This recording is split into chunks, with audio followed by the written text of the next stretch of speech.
I'm kicking in your front door. You know Ray peeping in the drapes and Rob in the back making a plate. We're coming at you from a cigar lounge, and we with Miss Tenessa Moore, Chief Hall Podcast right now. Well, you see what's on the table. If you can see what's on the table, you're paying attention. Tonight we're talking about cigars. And we want to understand a little bit more about cigars. So we got the aficionado in the building. We got her in here, and we're going to have another segment, and we're going to talk about some bourbon. We got Miss Tenessa Moore in here to break down things. We got Ray over here to ask some questions, and we coming at you right now. Miss Moore, how you doing? Doing all right. I'm glad to be here. Thanks for having me. That's right, because we caught up with her last night at an event, and we got to talking, and we say, we need you to come and break down some cigars. Now, what's the difference between smoking a cigar and a cigarette? Because Rob smokes cigarettes. Well, cigarettes are just bad, just bad, just bad. There's no comparison between a cigarette and a cigar. First of all, most people who are smoking cigarettes are looking for that nicotine, and they're addicted to that, and they just got to have it. They're inhaling it into their lungs, and it's just overall just a bad product.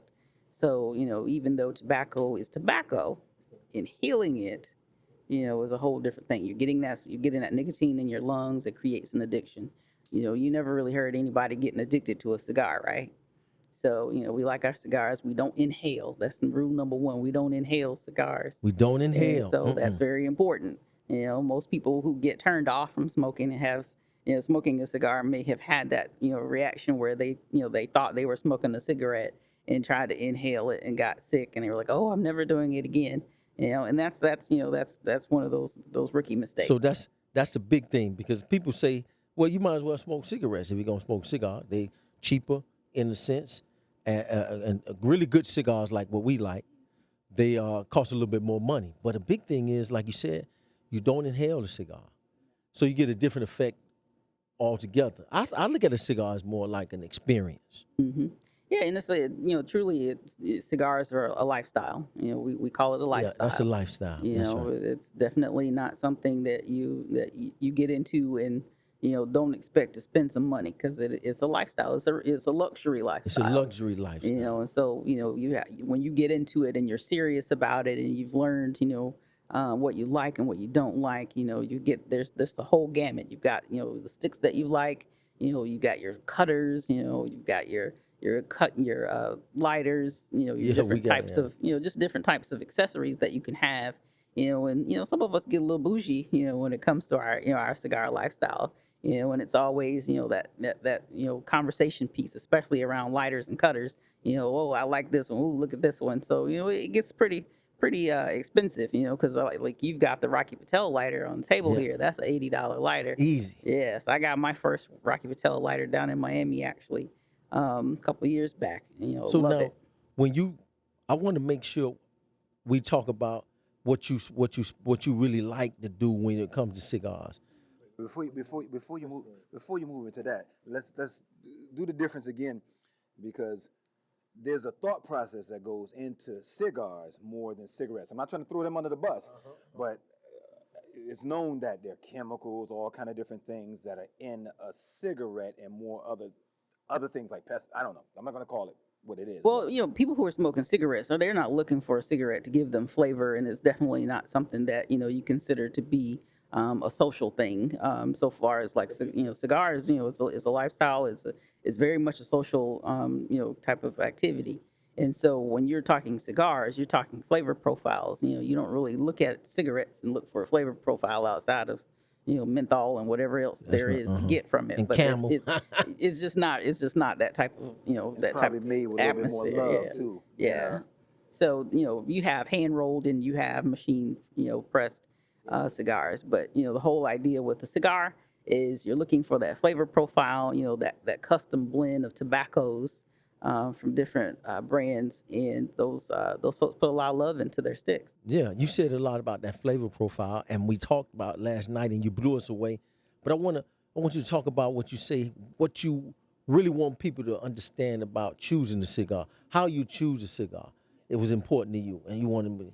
Exactly. So typically, when folks are just starting out, smoking, cigars is very much about what you like and what you don't like.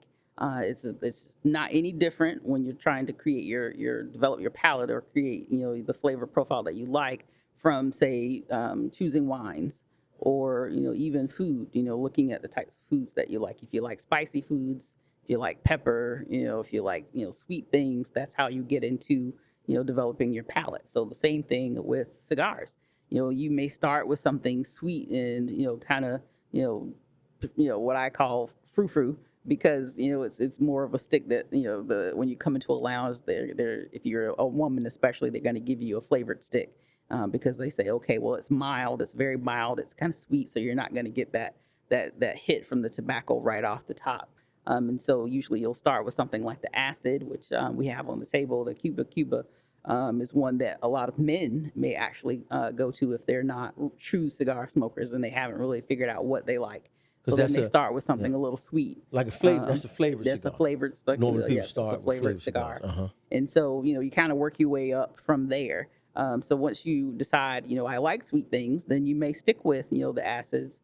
But you may also want to develop your palate and really, learn what you like. I always tell folks the best way to learn what you like is to try different cigars.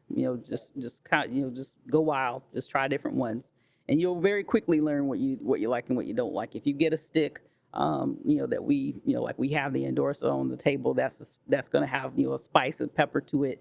If you find that it's just too spicy, it's kind of burning, making your nose tickle, you may not like that feeling, so you may decide that that's not the stick for you, and that's okay. So everybody's kind of got their preference on what they like, and so you kind of have to discover new brands and just kind of see what you feel, and so it also makes a difference on what you drink. And so that's one of the things that we'll talk about in, with bourbons, but you also want to look at, if it's something sweet, what am I going to drink with that? Because typically when you're in a lounge environment, you're going to be, you're going to have your glass in your hand, you're going to have your stick in your hand, and you're going to be, interchangeably smoking and drinking. And you want you want those flavors to marry. Now, should there be a class on that? Because a lot of people are not educated on that, and somebody will go into a cigar place and have like a gin and some grape juice or something like that and try to smoke a cigar. Does that Well, distort the it fact? really doesn't matter what you Okay. drink. You can basically, there's a technique on pairing anything that you drink with the stick that you're smoking. And what we call it the smoking glass. And it truly is a beautiful technique where you actually take what you're drinking, take a puff of your cigar, you blow it into that glass or that bottle, even if it's a beer. Have that inhale of smoke, blow it into that bottle or glass, put your hand over it, swirl it, give it a couple of seconds, and then you drink it. And then you take another puff of your cigar. And that's the smoking glass. And that is a way that you pair instantly what you're drinking with your stick. And it's an easy way to make them taste right. So if I'm, doing a Corona, and I've got, a nice Padron, they'll still taste good together, but you got to marry the flavors first. Marry the flavors. We got to try that. Now, you mentioned luxury because that's important because you have to understand that that's what smoking cigars is. It for years, it has always been kind of like a mysterious group of guys, smoke cigars. As far as back as I can remember as being little, seeing people smoke cigars. It was only a certain type of person that smoked cigars, and it said a lot about you when you had a cigar. And that's what I liked about it. I started cigars when I was going through a divorce, and I met a group of guys that seemed like, hey, man, hey, it happened to the best of us. Come on over here, and that was it. And I started that journey with those guys, and it was like it kind of gave me a different Yeah. outlook. Like, Well, the thing about that though is that you were actually, you were smoking what they were smoking, and necessarily may not have been what you would yeah, preferred. I did so what you said. started with what they started And with, then I started and, to do that and you right there develop your palate because from I thought there. I wanted to just buy one certain type, and that don't really work because I got bored and I wanted to. Every time I saw a different, I said, "Oh, I want to try what they got going on." So it's been a really interesting journey with the cigars, and it is a luxury though because what the cost and I was hearing what some brothers spent. Then I see how much I spend on cigars, I understood and I understand. So I have a separate budget for It's, that. it's very easy to go crazy. I know whenever I Yes. travel, I always like to support the lounges, and you can easily walk out of there with 5, 6 sticks and spend $100, $126. That was very But let's be specific. You don't need to be crying in a corner to get started smoking cigars.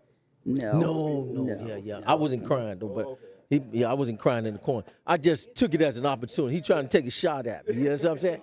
I wasn't crying in the corner. I was, You were meditating. It was It's time. okay. It was time You're to get on meditating. to it. It was they say, hey man, come on, let's go, get to it.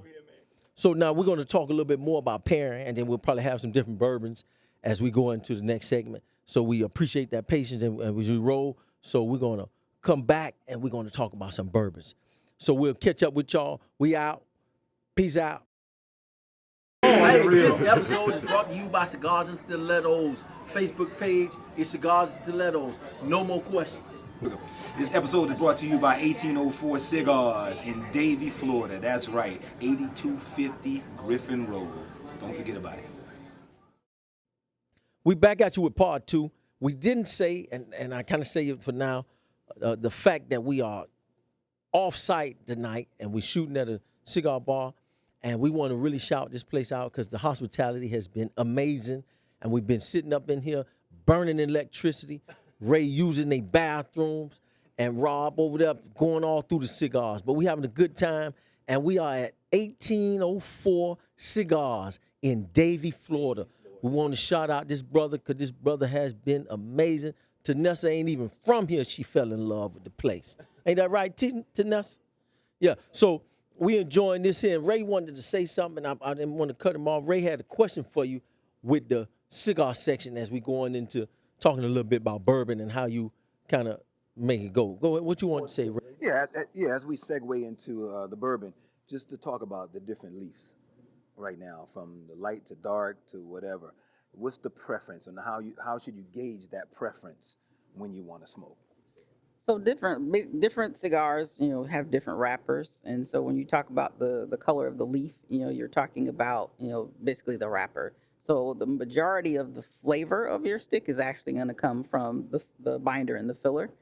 So you're really not getting a whole lot of taste out of that, but it does add to the blend. So when we talk about the lightest, which is the Candela, which is a really bright green, vivid leaf. That is like the leaf right off the plant. They stop the aging of it. There's a process where they actually stop the aging of the leaf so that it is kind of like frozen, and it keeps that bright green color. And the Candela is it's really pretty, but it doesn't have a lot of flavor to it because the leaf has not been aged at all, and so it's not going to have a lot of flavor to it, but you may have more flavor in the actual binder and filler of that stick.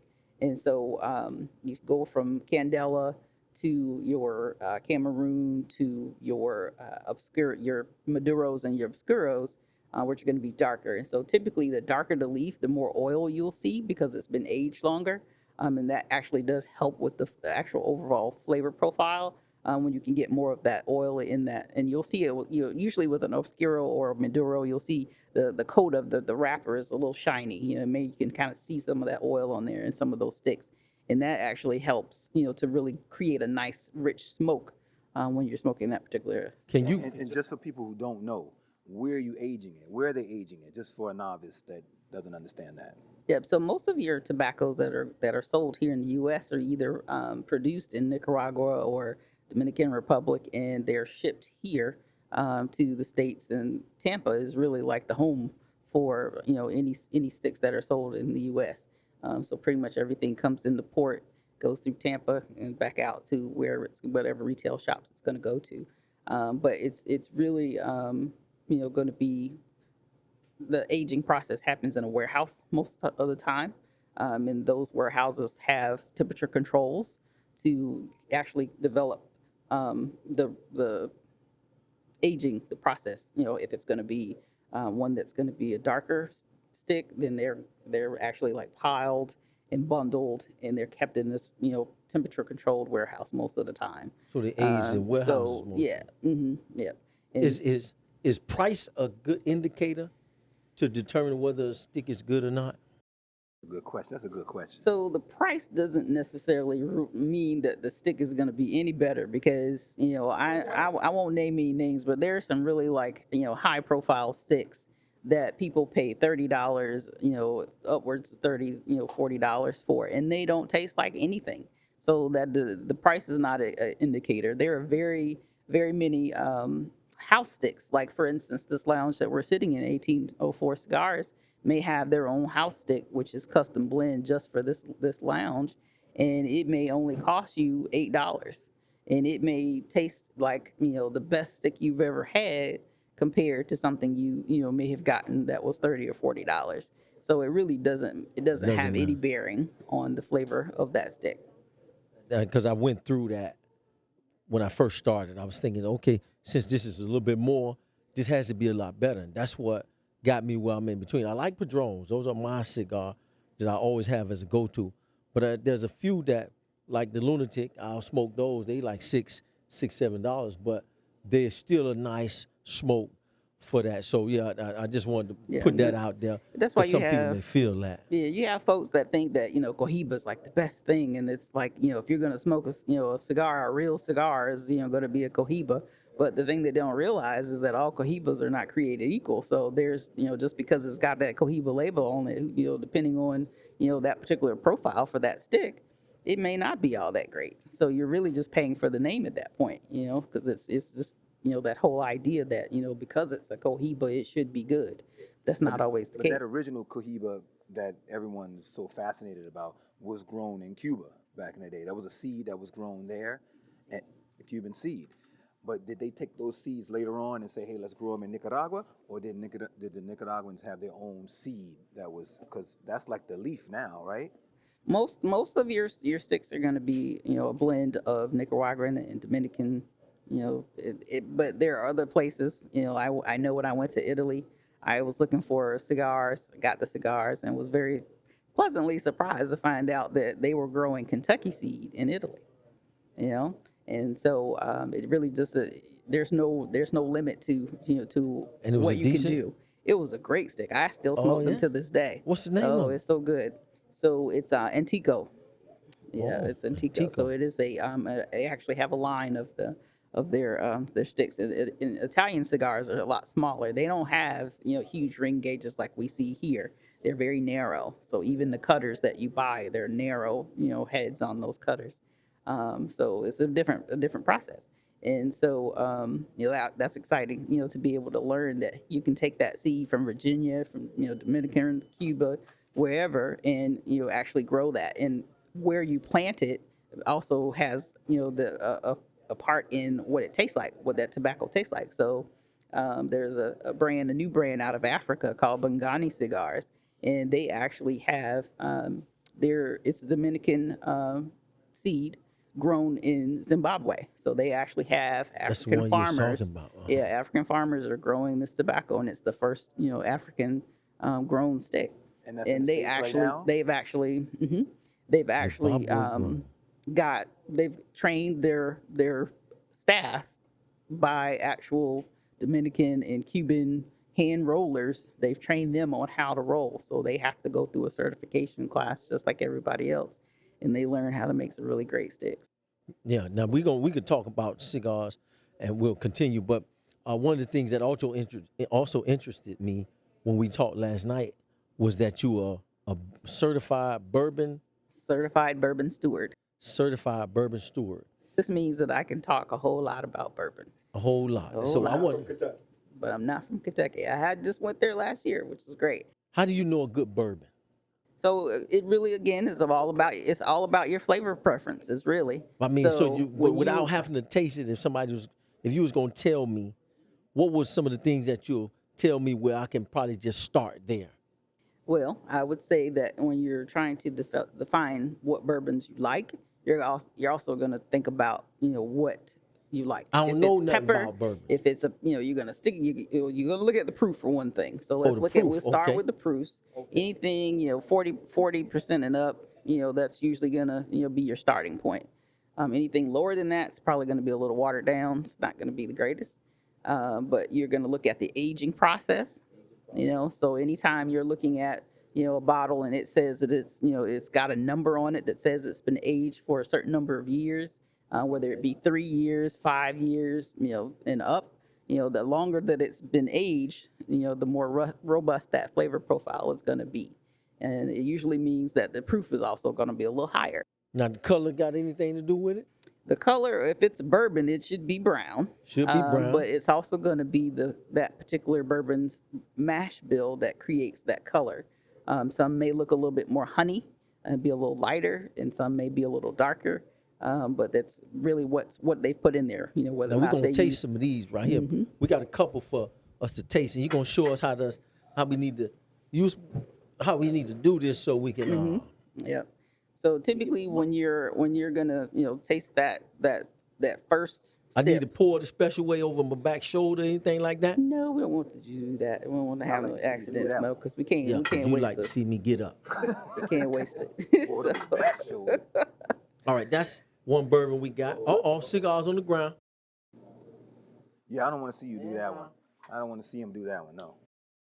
What you can do is, now that you've poured these, you can kind of look at the colors. Now that you have them in the glass, and Because, you can man, see you can smell. one's one just of a them got that tad. nice smell. Yeah, they smell good, but you can see just by looking at it. We kind of start with how it looks. How it so looks. you kind of know, what that means. It's gonna have, a nice golden color. It's gonna look like, it's got some toffee. You can kind of figure out, the alcohol content too based on the color.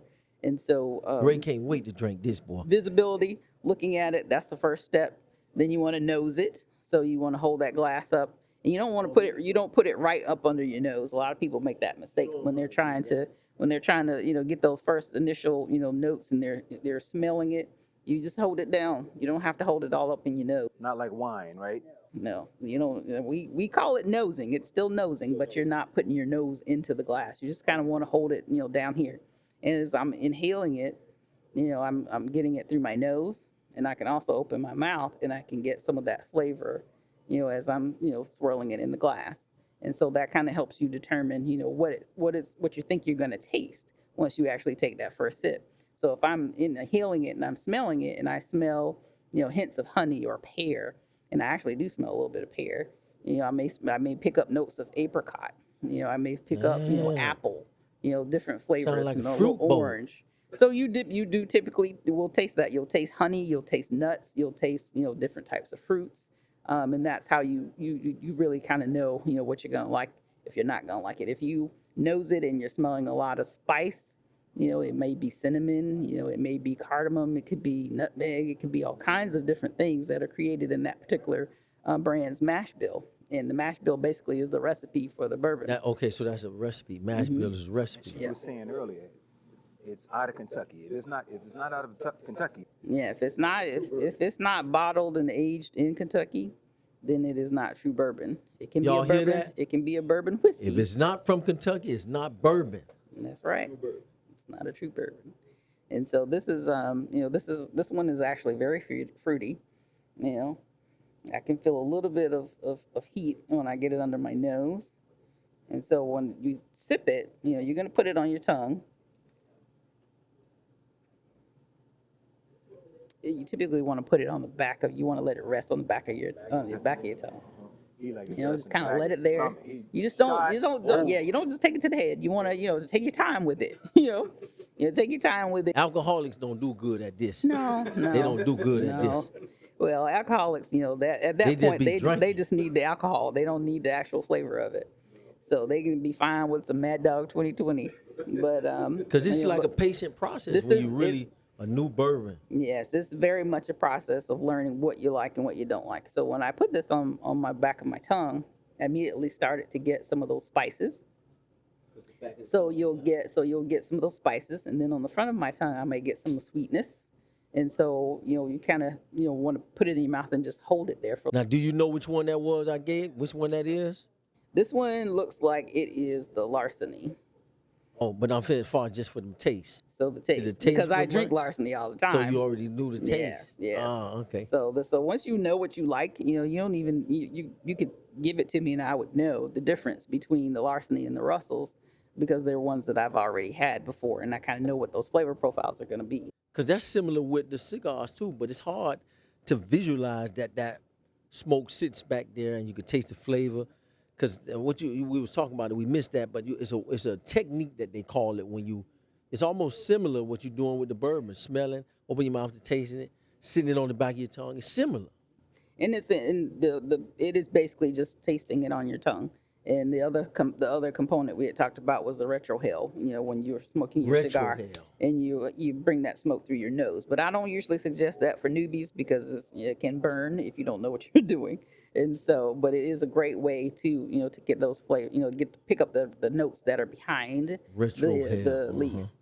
So you get a little bit more of the flavor, that pepper, the spices, the coffee. A lot of times they'll have a coffee blend in cigars, and if you know how to find it when you're tasting it on your tongue, then you'll pick up those subtle notes. Now I have a question that we asked earlier that I think viewers would like to hear. What's the difference between the straight bourbon whiskey and then or double charred? So you're talking about the barrels that it's aged in, and you can typically with bourbon, it's going to always come out of a new barrel. It's not ever going to come out of a used barrel. All bourbons are coming out of new, American oak barrels. If you're doing a whiskey, then you can use, a rum barrel. You can use a sherry cask. You can use all types of different, barrels to age that. And that's in. all flavor and all so that. Enhanced flavor. Mhm. Okay. And so what that does is it actually infuses itself. The flavors that you get from that barrel infuse themselves into the bourbon. And so that's how you get some of those notes. So say if you use, if you're doing a bourbon whiskey and it's a sherry cask, then you're going to pick up notes of, from that sherry that was in that barrel previously into the bourbon. And so it'll add some of those sweet notes that you get from that sherry. If it's a rum barrel and you've aged it in a rum barrel, you're going to pick up the notes from that rum. If you're getting like coconut or any type of, sweet taste, from that barrel. The same as you say with the char, basically the char is you'll start to pick up some of that char, and that's where you get a lot of those heavy oak. You'll get a lot of the wood of the you get the cedar and that oaky taste, and you'll get more of the spice and pepper from that char. Tenessa about to put us in the game. Go ahead, Tenessa. Yep. So what we did was went ahead and toasted the foot of the stick. So typically when you do this, you're gonna just do a quick char, and what that does, it just kind of burns off a little bit of that initial tar that will come off the tobacco. And we usually let it rest for about 30 seconds before we actually continue to light the stick. Now this is how And this people is who really important. smoke do. This is important. It's an important step because a lot of times folks will say that it doesn't taste good. It's because they didn't toast the foot first. And so typically what you'll do, you'll toast the foot, you'll let it rest for about 30 seconds, and then you actually blow through the stick to push some of that initial tar out as well. Not inhale, blow out. Blow out. So you'll just go in and So we've been burning Just do feet, that. not toasting. We just been burning up Yeah, all kind yeah. of feet. So it helps to do that because you don't want to taste tar in your first inhale because that kind of ruins it for people, especially if they're new. Then they're like, oh, I don't like the taste of the stick, and they really hadn't given it a chance because they ran into all that extra tar. So we do that, and then we light. And so, like I said, this is a torch, so you really don't have to hold it very close to the stick because if you do, you'll tend to blister the end of the foot here all around, and it'll cause your stick to burn unevenly as you continue to smoke it. So with it, yeah. So you'll see with the torch, you got this nice blue light, but the heat is usually about right here. I can feel it right there. So it's way there. So I really don't have to hold this very close, but I'm holding it at an angle. I never hold it straight on. And I'm just gonna, as I light it, I'm gonna turn it and just do a couple quick puffs. Kids, do not do this and don't play with matches at home or lighters. Oh, see, she turning it, boy.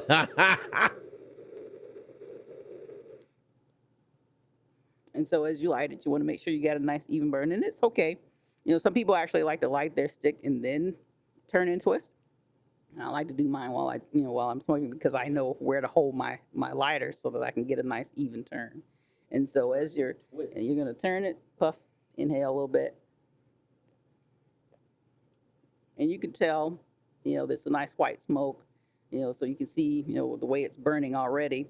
You get it's turning white. Some of your ash may be gray, and that really just depends on what fillers they used, and how long it was aged, and how it was actually humidified. So if it tends to be that the stick is a little dry, like this one actually is just a tad bit drier than I would normally do, then you're gonna see a difference in how it smokes. And so the tobacco typically burns a little hot, and you'll see kind of like this one, it's kind of a little uneven. So I've got white here and black here. So what I'll do is I'll just touch that up a little bit because I want mine to make sure it's burning nice and even.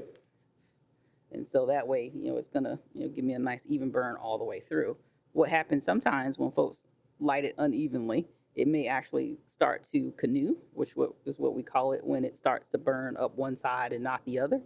And that's okay if that happens. You just even it out with your lighter. Just burn off that extra and get it back so that it's nice and even again. Now, I asked you a question earlier, and I would like to have that on. We were talking about lighting with the torch or lighting with Cedar. Mm-hmm. Or matches. And they actually do make matches for lighting cigars. They're going to have a longer wood stem on them, so that you have more time to light it, because it's going to take a little while. Just like you saw with my process with the torch, it's not a quick burn. You want to make sure it's nice and even. So you do the same thing with your match lighters, or if you're doing it with a cedar strip. Typically, like I said, you'll get a cedar strip a lot of times in the box. If you buy a box of cigars, they may come with a cedar sheet on top. You can actually take that cedar strip and turn it into strips. Just peel them into strips, and then you can save those and use them to light your stick. And it's the same process as you would use with a cigar match. Where you're going to hold it. Same thing. You're going to hold it at an angle, and you're just going to kind of circular motion, light it, puff and turn. Same. Y'all hear that? Puff and turn. We talking cigars, bourbon, and we ain't gonna be talking all night because my man got to go. So we appreciate everything. Another shout out to 1804 Cigars, 8250 Griffin Road, Davie, Florida. And we appreciate it. Hospitality was off the chain. Black owned. Yes, sir. And we appreciate it. We thank Tenessa for coming out. She got a busy day tomorrow. We shout out that game tomorrow, which is the Beach Bowl. Florida with Beach Bowl. Johnson C. Smith and Fort Valley State. So she in town for that, and we caught it, and we appreciate you coming out, and we having a good time, and we're going to finish having a good time tonight. And don't forget to check out on your, let's put out some of your platforms where they could check you out at. So Facebook, Cigars and Stilettos. Cigars and Stilettos. Mm-hmm. That's where I post the majority of all my posts. I talk about. And could they message you and ask you a question about some of this we talking about? Yes, they can. They can actually message me directly through the page, and I have a store as well, with products, and that's also listed there on my Facebook page where they can go in and actually get Cigars and Stilettos branded merchandise. I also make cigar pins, custom cigar pins, and so a lot of times I sell them so fast they don't make it to the storefront. Because they're usually, very, very hot commodity. Whenever I walk into a lounge with that box, folks just go crazy. Yes. So you answer your DMs, right? Mm-hmm. I do. Okay. All right. So you know what we doing, and we try to bring to you information that will help and also enlighten, because we're always looking at the big picture. And you said something the other night when you said that when you get into something, you really get in there all the way. Now Tenessa's a jack of all trades. She do a whole lot. She got a lot of hats on. You can't see them, but she got a lot of hats. And to take this time out with your busy schedule today and tomorrow, because you're going to be out there all day tomorrow, and we really appreciate it. We really appreciate it. Well, I definitely will say cigars and bourbon are definitely my top two passions. That's how we got her, boy. We got her. If we was talking about something else, we probably wouldn't have been able to get you. Hey, Chief Hall Podcast, it's Frankie D. Rob in the back. Ray, and our special guest, Tenessa, and of course, our backup crew, all the folks in behind, making it work. We out. Cue the phone.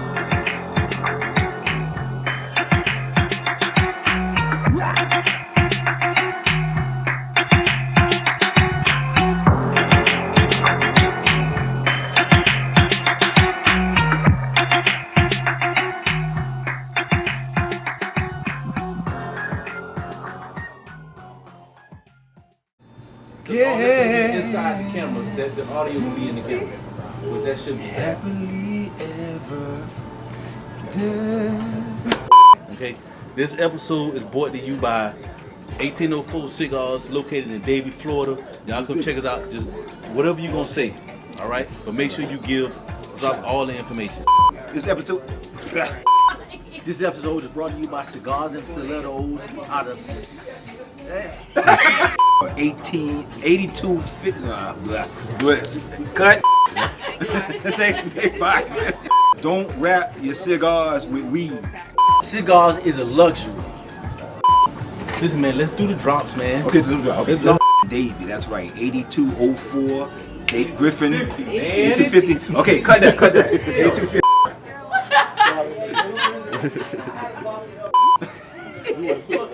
Boy, executive producer over here killing me right now, man. All right, here we go.